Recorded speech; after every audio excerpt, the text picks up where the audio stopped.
As Forrest Gump once said, life is like a box of chocolates. You never know what you're going to get. Well, for the Detroit Lions, they are in for some really big surprises, in my opinion, from these players as we continue to go deeper into the offseason. Stay tuned, folks. What are we? What makes us what we are and what we're going to be? It's grit. It's what we started with last year, guys. Doesn't matter if you have one ass cheek and 3 toes. I will beat your ass. Can definitely compete with the big dogs. 10-5 end zone touchdown Detroit Lions. You guys are unbelievable, man. I'm telling you. We are driven by Detroit.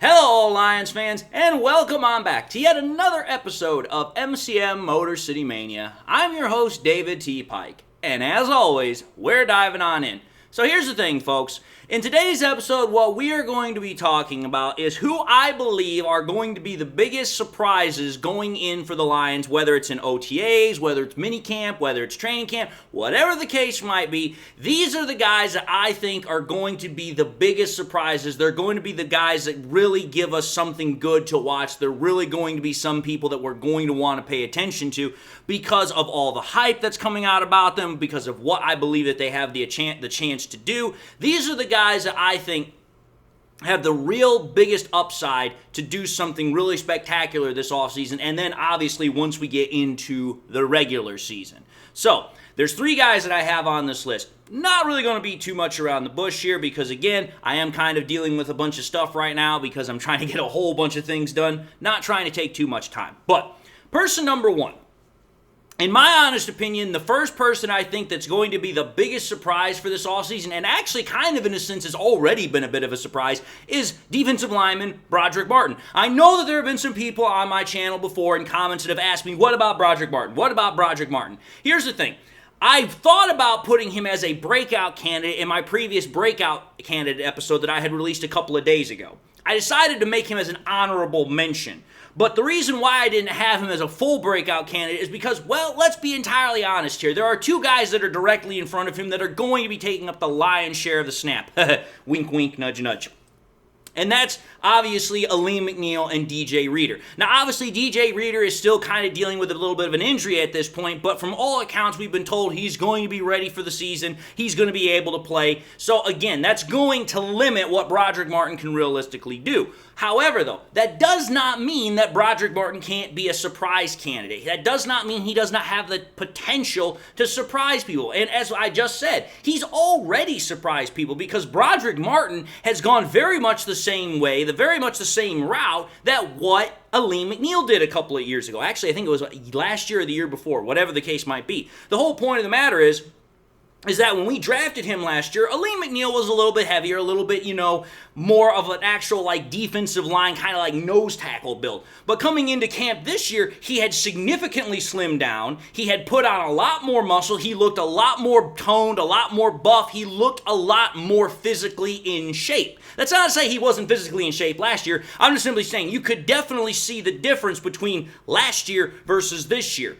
Now that right there already surprised a lot of people. But let's also understand this. When Aleem McNeil did it, he not only, again, surprised people with his physical appearance, but then when he went into camp, and then obviously when he came into the season, he surprised everyone with his ability to play even better than what we had seen him do in the past. Now, obviously, at this point, we realistically have not seen Brodrick Martin play a whole lot. I think last year he got maybe a handful of snaps, maybe a dozen or so. So we haven't really seen him do a whole lot. But the whole point of the matter is this. Brodrick Martin has obviously already shown that he is extremely invested. He's highly motivated to want to get more playing time. And when you go through an entire process of transforming yourself to get yourself more physically fit, to get yourself more in a position to actually compete, that right there tells me that, okay, there's going to be something about this guy we need to pay attention to when we actually start getting into more of these padded practices. Once we start getting into the practices where we can start getting more reports about how he's going up against the offensive linemen, particularly guys like, Graham Glasgow, Frank Ragnow, and obviously the guy we just picked up, Kevin Zeitler. I want to see how he does in drills against those guys if we get news about that. But then I also want to see what he does in joint practices when we obviously get a chance to see that, because we know we're going to get joint practices this year. We already know one session has been confirmed. If I recall correctly, it's with the Giants. But either way, the point of the matter is that I believe Brodrick Martin is going to be a huge surprise candidate. We're going to be hearing a lot of news about him, just absolutely doing wonderful things in training camp, mini camp, whatever the case might be. And then I'm really, really hoping we're going to get a lot more opportunities to see him in the regular season. But Brodrick Martin, my number one surprise candidate, again, not in any particular order or ranking. He's just the first guy that comes to my mind. The second guy that comes to my mind is wide receiver Jameson Williams. Yes, Jameson Williams once again gets on this list. And the reason why is because as we just found out from from head coach Dan Campbell, he reported in a media session the other day that he thinks that Jameson Williams is the guy that has made the most progress coming into this spring, coming into this period of time, into the OTAs, moving into minicamp and all that stuff. He thinks that he has made the most progression. Now, I know for some Lions fans, that is something that they absolutely love to hear. That's something that they're absolutely ecstatic to hear. But here's the thing. When I talked about Jameson Williams coming into this season, I already knew he was going to get a lot more opportunities. He was going to get a lot more chances to do stuff. I already knew that was coming because it's like, listen, well, Josh Reynolds is no longer here, which means you're going to have to step up. You're going to have to do more. But I kind of tempered my expectations. I was like, listen, I'm not expecting him necessarily to have a 1,000-yard receiving season. I'm not expecting him to have a 10-plus touchdown receiving season. That's a little bit, kind of out there on the edges of what we could realistically expect. But after what Dan Campbell said about him being the most progressed person coming into camp this year, it's like, listen, there's a lot of damn good players on that freaking team. Think about it. You've got Jahmyr Gibbs. You've got all the other guys that we've drafted over the last couple of years, and they're obviously still progressing. They're obviously still getting better. For Dan Campbell to say that it's J-Mo who he thinks has shown the most progression, who has shown the most development coming into this period, that to me speaks volumes.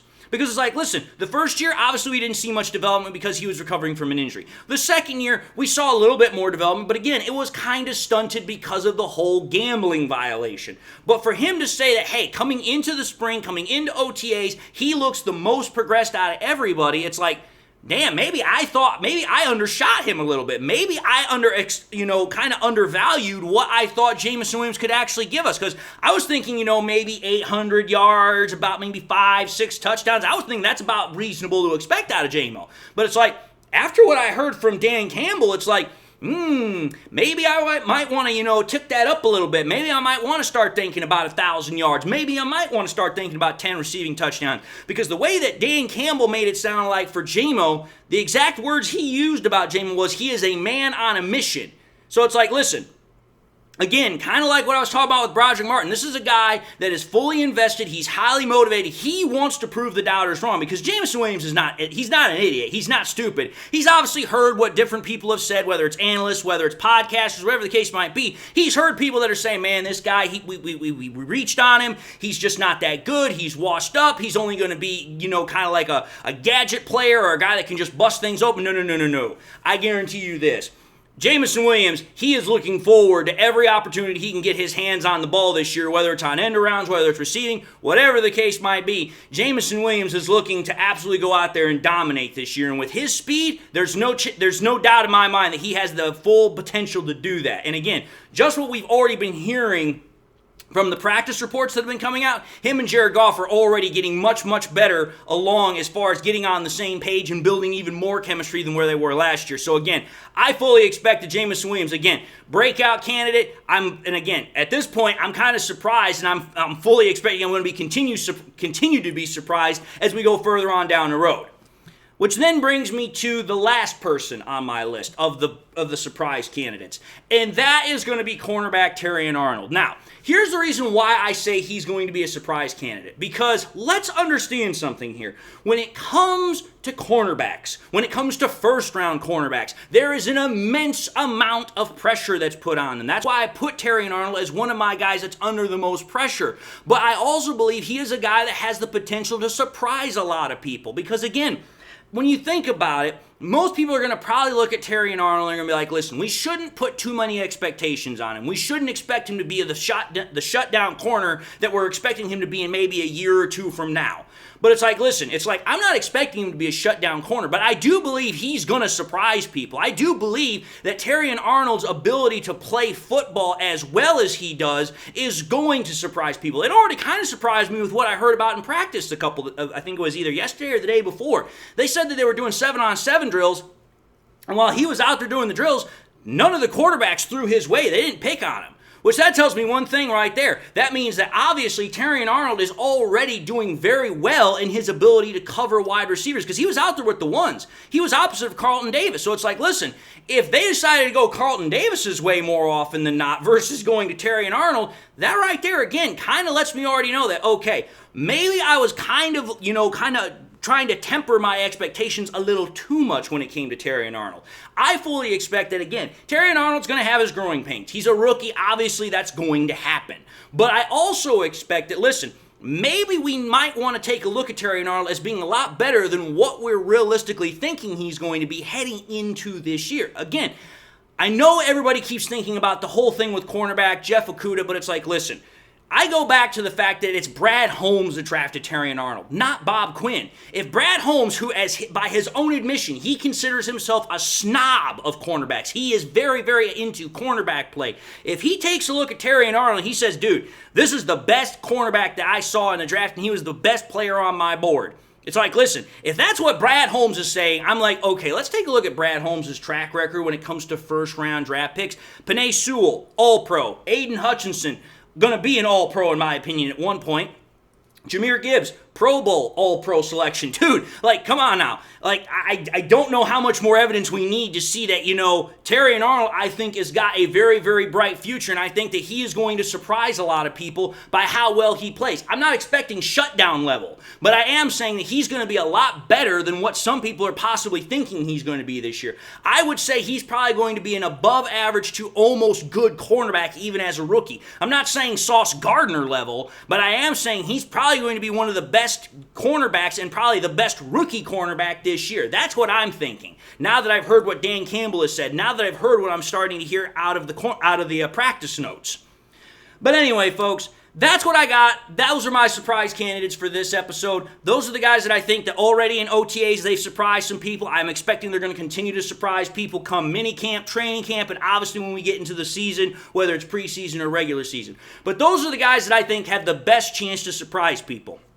But having said that, I'm going to end the segment. I just want to say thank you all for watching yet another episode of MCM Motor City Mania. If you like what you saw, by all means, highly encourage y'all to watch the next episode. Also encourage y'all to do one of these three things, like, comment, and subscribe to the channel.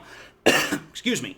If by chance you subscribed in the past and forgot to do so at the time, I highly encourage y'all to please subscribe. It really helps me out. But I also want to encourage y'all, please, please, please, after you subscribe to the channel, make sure you turn on that bell notification icon as well, so that way you guys never miss any more content that I push out. Again, subscription numbers are always going up, but we want to make sure you guys turn on that notification icon, so that way you guys never miss any more content as soon as I'm able to put it out. Also encourage y'all to please share the content with your Lions friends and family members. Share here on YouTube, share it on Twitter, share it on Facebook, share it anywhere and everywhere you can with everybody and anybody that you can. And with that being said, again, I hope y'all are doing blessed, having a blessed day. I hope y'all are doing well. I hope y'all enjoyed the content. And with that, I also hope you guys got something that makes you happy and makes you smile. And with that being said, God bless to everybody.